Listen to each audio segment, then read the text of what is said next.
From the hidden coves in San Vicente to the world-famous cliffs of El Nido, this isn't just a ride. It's a journey through coastal highways, a surprise stop in Taytay, and a history carved in stone. Buckle up, because this road trip is about to turn a simple transfer into an adventure. We're leaving San Vicente after breakfast. The drive to El Nido typically runs around 2 to 4 hours depending on stops and traffic. Today, we're making a quick detour in Taytay for views and a slice of history.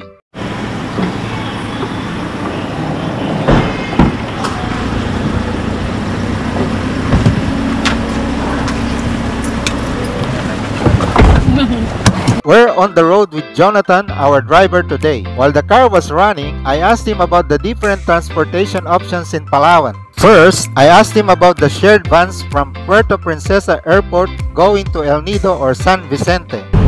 So yung mga van dun sa airport hanggang dun sa Puerto Princesa hanggang El Nido, magkano yung yung bayad? Pag private, sir? Hindi, kumare yung mga per passenger lang, yung ano lang, sharing lang, ganun. 700. 700 hanggang El Nido na yan.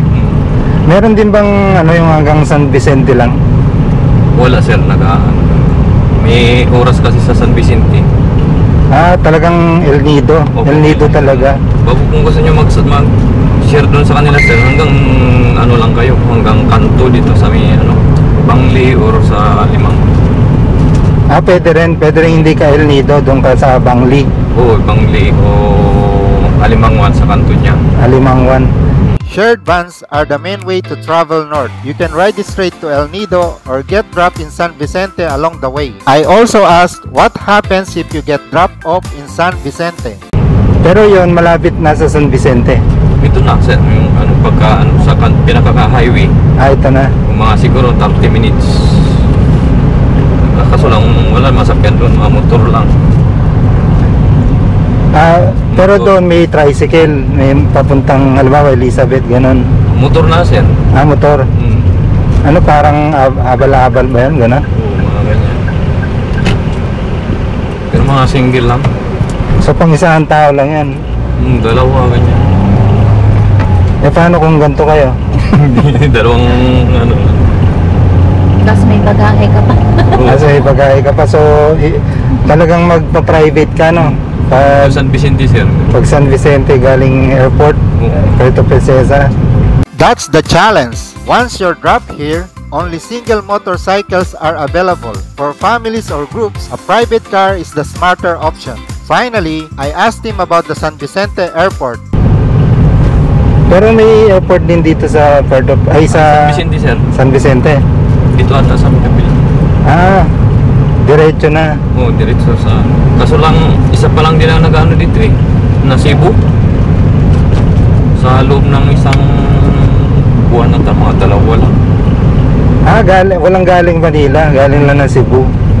Cebu, Manila din. Manila rin. Yung Cebu Manila, Cebu Pac lang nagpasok lang din. Wala siyang diretsong. San Vicente does have a small airport, but flights are limited and currently only from Cebu. So if you're flying from Manila, Puerto Princesa or El Nido remain the main gateways. Even from inside the car, the drive feels like a moving postcard. Villages, rice fields, and rolling hills passing by. We made a quick stop here for this view, where the sea meets the mountains, before heading back on the road.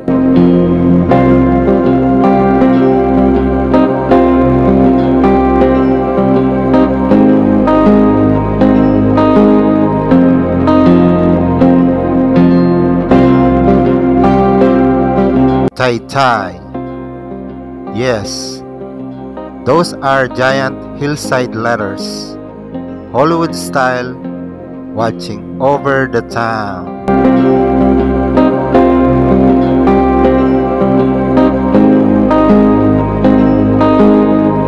This is Fort Santa Isabel, built in 1600s, originally a wooden palisade under the Augustinian Recollects, later rebuilt in 18th century in coral limestone to guard the coast from seaborne raids. Recently restored, it sits over the bay like a stone time capsule.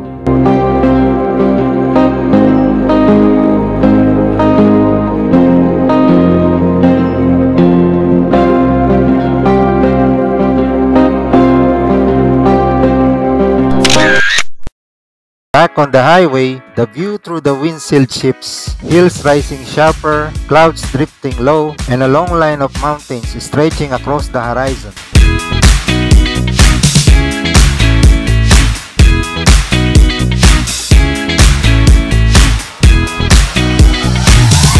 Of course, no trip in Palawan is complete without bringing something tasty back home. On the way, I grab a pack of dried tahong, perfect for tinola or just as pulutan. You know the one you eating while doing walwal? That's pulutan.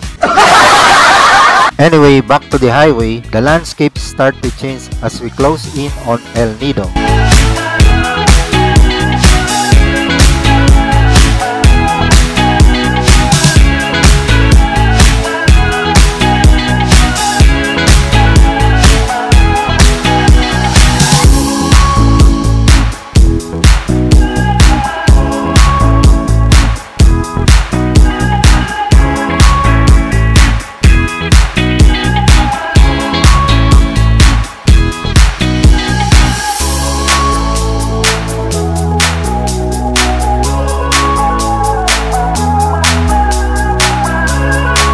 After a long but scenic ride, we finally arrived in El Nido town. For this trip, we'll be staying at Rodriguez Lodge, a budget-friendly spot right in the heart of town. I'll be making a separate video review about this place, so if you're curious, check the description for the link once it's available.